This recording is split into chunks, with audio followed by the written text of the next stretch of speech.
when you found out that the ACE study existed, was that like a, oh my goodness, thank God someone has Absolutely. So Yeah, tell me about because that.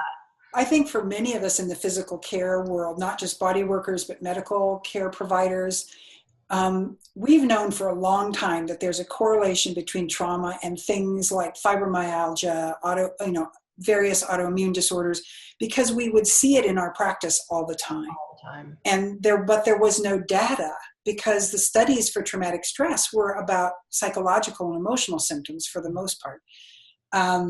There wasn't a lot of information about the side effects of motor vehicle accidents and other things we thought of as physical events in relation to trauma.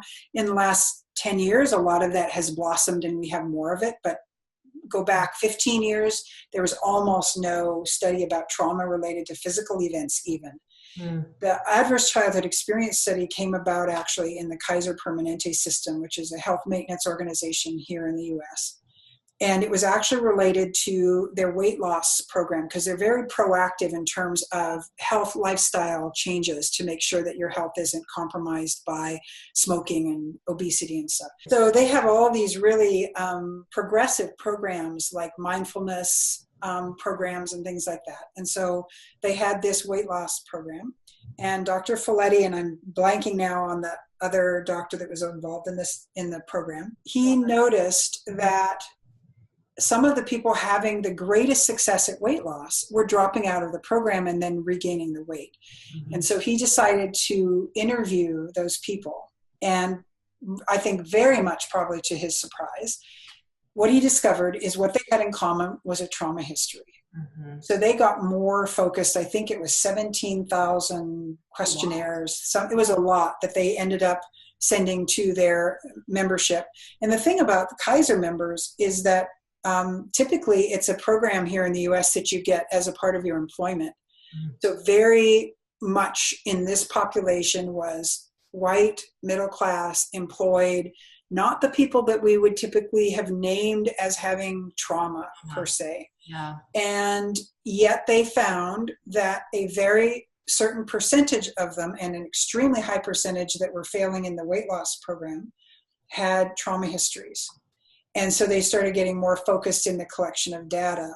And over the course of however many years, the initial part of the study, it's now 20 years old or more, they began to make really, I think for the first time and at this large scale level with well-designed studies, a direct correlation between what we think of as psychological trauma and physical disease.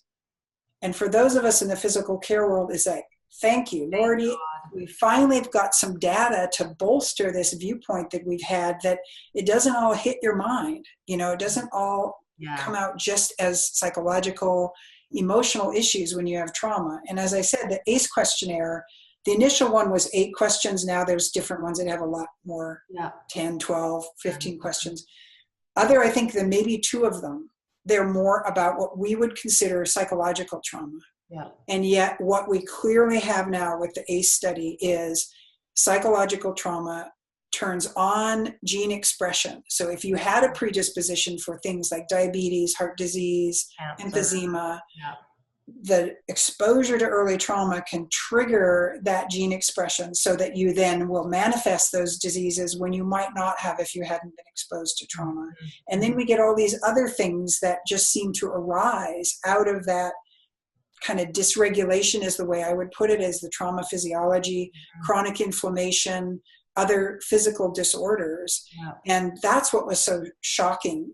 And really, honestly, it hasn't been fully accepted into the broader medical treatment community. Not everybody knows about it yet, which is really a shame, because we can say now absolutely there's a very strong correlation between exposure to trauma early in our lives, and the ACE is the questionnaire covered 0 to 18 years.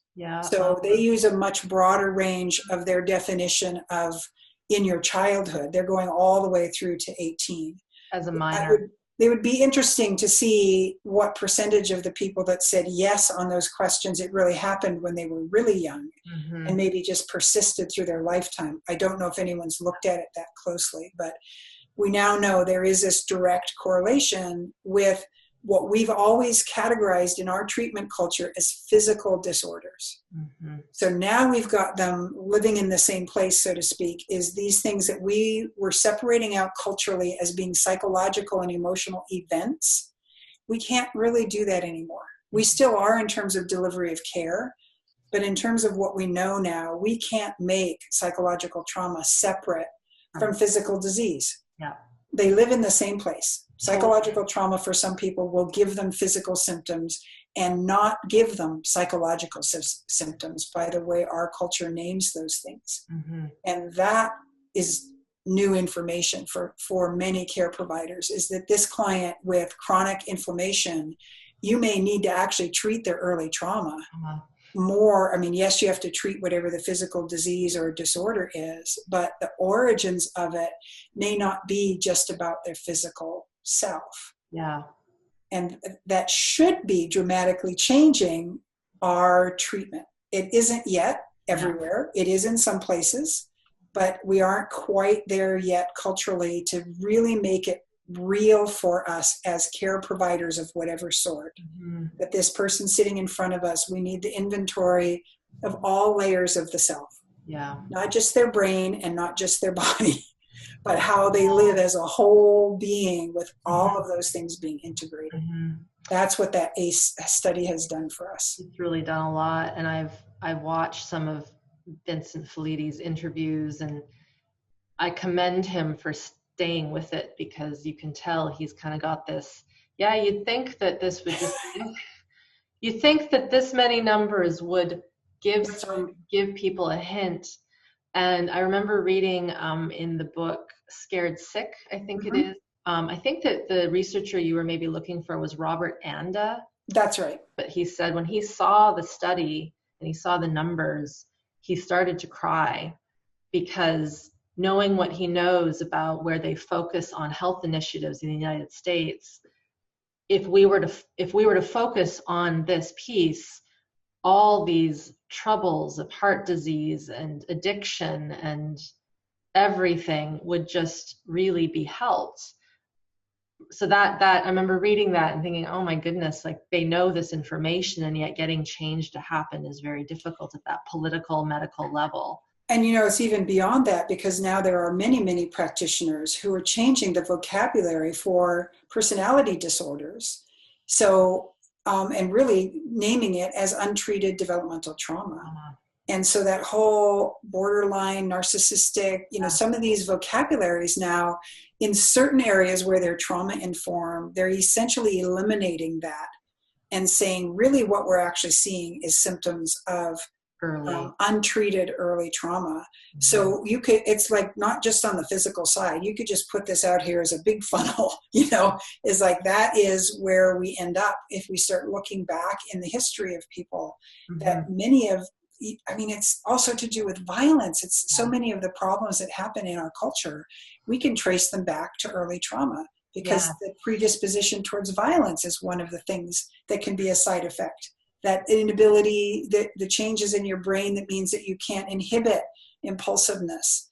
There's so much that relates back to early trauma. And we'll get there. I know we're getting closer, but I can see if you've been in there from the beginning, as these researchers were, that it feels like it's already been forever and nobody's listening. Totally. Honestly, people are starting to listen now. So, I know about it now. And then we put it in this book. We have a whole chapter that's related to the ACE study and the significance of that. There's more and more data coming out there. So it's just, it's like changing course for a big ship. It's going to take a long time to change the public health system and the judicial system. There's a lot of different places that have to take up this information before we see significant differences. But it's certainly, there's more awareness than there used to be, certainly. And each one of us, if we take the opportunity, if you're a teacher and you educate your fellow teachers and the other members of the school to identify this child that has these symptoms, and you change your practices a bit more, that makes a difference. So if each person is able to just share some of that information when you're sitting with your medical care providers, ask them, Do you know about the ACE study? If you don't, I'm sending you a link because you should. It should be in part of the conversation that we have together here about my history and how my symptoms might be related to it. Then we can get the grassroots version of it. Totally. Advocate for yourself.